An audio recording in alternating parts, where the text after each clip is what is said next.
Hi everybody, today I'm going to be doing a review of the CJRB Rampart in carbon fibre. CJRB are a budget brand of artisan, much like Kershaw are with ZT, they're owned by the same company but their budget stuff is branded as CJRB. So this knife costs $39.95. All the prices that I mentioned in this video will be in dollars because nowhere in the UK is selling these currently, selling anything from CJRB actually. So even if you are in the UK, if you want one, you'll have to buy it from the US anyway.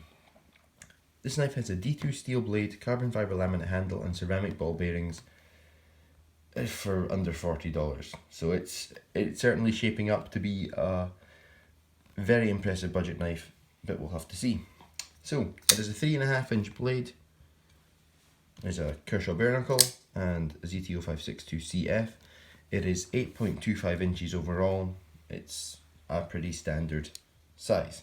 As you can see, compared to other knives in this size, you're losing a little bit of cutting edge length, but that's because you're gaining this finger trowel. So there you go. Here's an Ontario Rat Model 1, which is a good competitor for this knife. And it is quite thick, a little bit thicker than you'd probably expect. About the same as the Rat one, but the Rat one is a thick knife. There's a Kershaw Pico, you can see it's quite a chunk thinner. So it is quite a bit thicker than you might expect, but it does only weigh 4 ounces, which is not particularly heavy for a knife of this size. Let's talk about the deployment to start with. The action here is very good. As you can see, it kind of drops shut quite easily. It fires reliably and very well. The detent is a little softer than I'd like, or certainly it was at the start. When I had the knife apart, I bent the liner over a little bit, and it certainly helped quite a lot. The upside, however, of having a slightly less stiff detent, is that it makes it very easy to pinch the blade and roll it out with the thumb. So if you're around people that might not react well to a knife opening like that, you can quite easily pinch the blade and roll it out. So that's good. The blade stops here are quite unusual as well. Instead of a big pin in the back that the blade hits when the knife opens, or instead of a Hinderer style stop pin where it's essentially a thumb stud that makes contact on the outside, this has something different to both. It has a pin through the blade that travels in a track cut into the liners on each side, and that is your open and closed position stop pin. It's quite an interesting way of doing it, not one I'd seen before, but I like it. I think it's a good approach. So the knife is a liner lock. There is plenty of access to the liner lock. As you can see here, you can see a big chunk of the liner. This is very easy to get with my thumb. And that really helps when you're using this knife with gloves. It is very easy to unlock with gloves and surprisingly easy to flip with gloves as well. If the spine of this knife stayed straight across here, you can see that they would only have very little flipper tab sticking up. But because it's cut at this angle here, you actually have a relatively big flipper tab, which is very easy to hit with gloves, and the big access to the liner lock makes it a surprisingly easy knife to use if you've got gloves on. If you wear gloves, this is probably a good choice.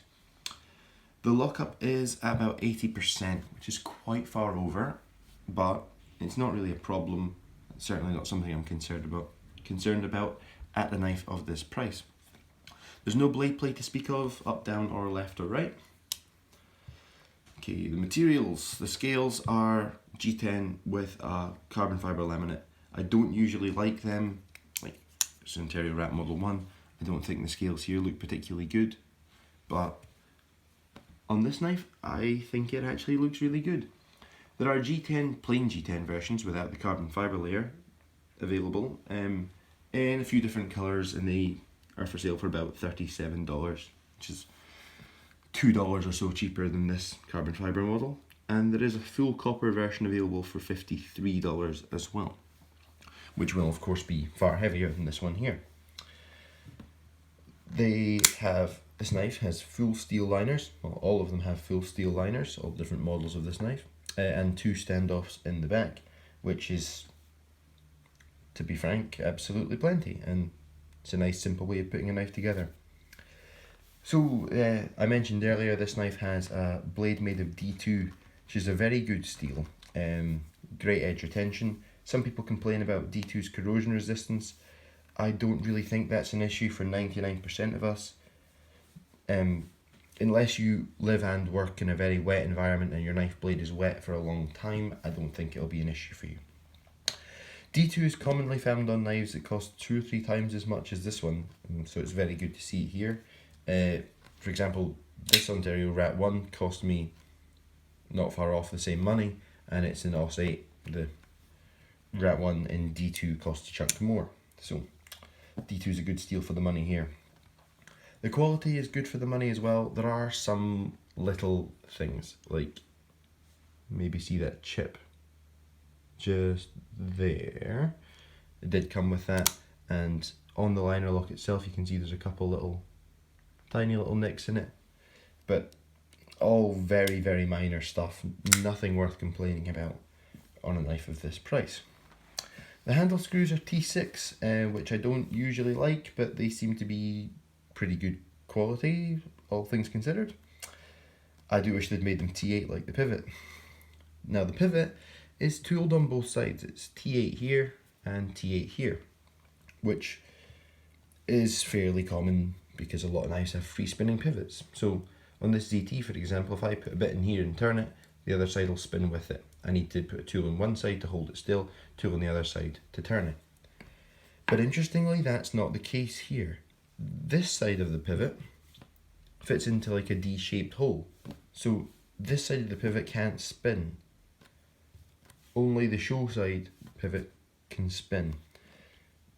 It's very odd that they tooled both sides to do that, but for your own sake, if you have one, don't try desperately to turn that screw. You'll only strip it and your driver.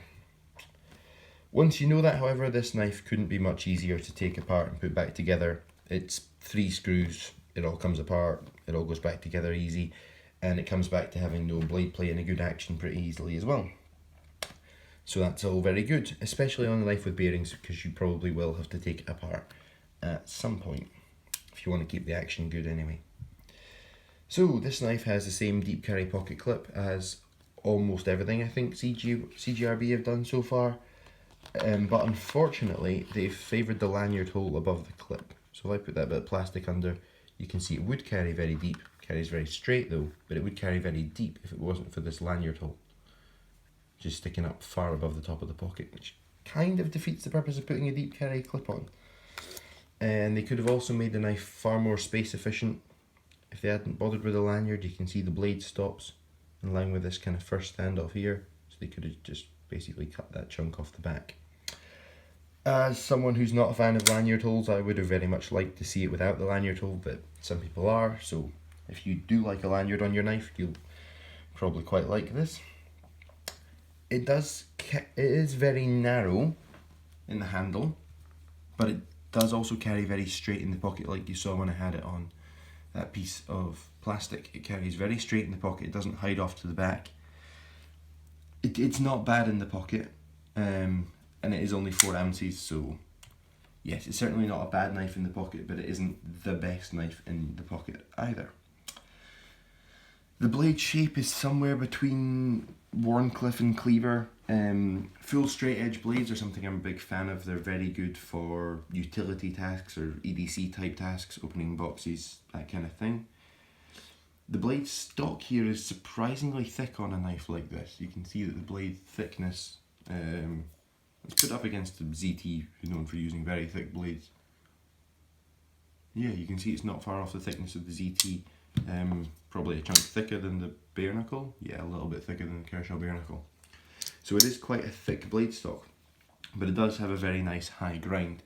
So at the end of the day, the edge isn't actually too thick. It cuts very well, and the angle of the tip here helps it pierce very well at the same time. It does have a very thin, precise tip, which is quite hard to show on camera. There we go. It is quite a thin, precise tip. So it won't be the strongest blade, but it'll certainly cut very well. The choil here, I mentioned this earlier. You are losing a chunk of blade because of this because I decided to put this choil on here. It's supposed to be a finger choil, but as you can see, if I put my finger there, yeah, I'm not getting my whole finger in there without a lot of it touching the edge, so I can't really grip with this front finger. And I find that really pretty annoying. I'd rather we had a longer cutting edge, or they'd made the choil big enough, an extra 5mm or so bigger, so that most people could get their fingers in the finger choil. If you have thin fingers, you'll probably be fine, but it's certainly too small for my fingers. Now, there are no designer's names attached to this knife, but it definitely isn't as basic as your average in-house design. The design feels well thought out. It feels like a designed knife, even though it has no designer's name attached. This angle hiding the majority of the flipper tab is very clever, and I really like that. And the whole thing has quite a unique design and style, which is why I picked the Rampart over the rest of the knives CJRB make. Ergonomically, the design works okay.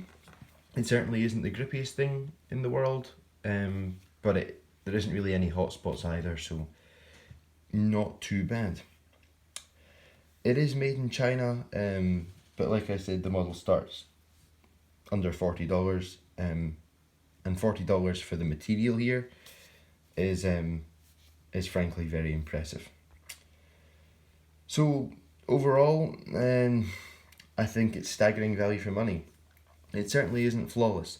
The build quality isn't perfect, the finger choil's too small, the jimping isn't grippy, the lanyard hole sticks up too far, but all of those things are so minor when you look at the price of this knife. Like, if we compared it to the Ontario Ramp Model 1, I mentioned that this is a pretty good competitor for it here. So if we pretend this one's in D2 and not in OS8, the Rat 1 in D2 is considered one of the best budget knives in the world. The steel would be the same as the CJRB, they're both liner locks, they both have G10 scales with carbon fibre layers on the top. But the Rat Model 1 in that model is for sale for $70. $70 is a lot more than $40. A lot more. And the CJRB's action feels way better. It feels slightly better made. It has a more interesting design. I personally prefer the blade shape. I prefer how it carries as well. If you are using your knife in dirty environments, I'd say you're probably still better off going for the Rat 1, because this knife is on phosphor bronze washers, this one is on bearings. Bearings do get clogged up with dirt and then need cleaned. So if you're in a dirty environment, I would probably say stick to the Rat 1, but if you're not, I would definitely have a look at CJRB. Maybe even some of the other knives they made. It's exceptional value for money. In terms of performance, it's really pretty close to the Kershaw bare knuckle. And I've frequently said I think the bare knuckle is a fantastic value knife. I absolutely still do, but it's basically twice the price of the CJRB, and arguably the CJRB is better in some ways. Like, this knife's bearings are ceramic, and it has D2, which should hold an edge longer than 14C28N. So yeah, I think CJRB are producing some of the best budget knives available right now. They're hitting way above their price bracket. What else can I say? I think it's one of the best value for money knives out there, and by a long way. Well done, CJRB. So that's it for me today. I will be doing more reviews hopefully quite soon, and my first Hinderer is on its way, so there'll be plenty of videos about that. Thank you all for watching. See you later. Bye.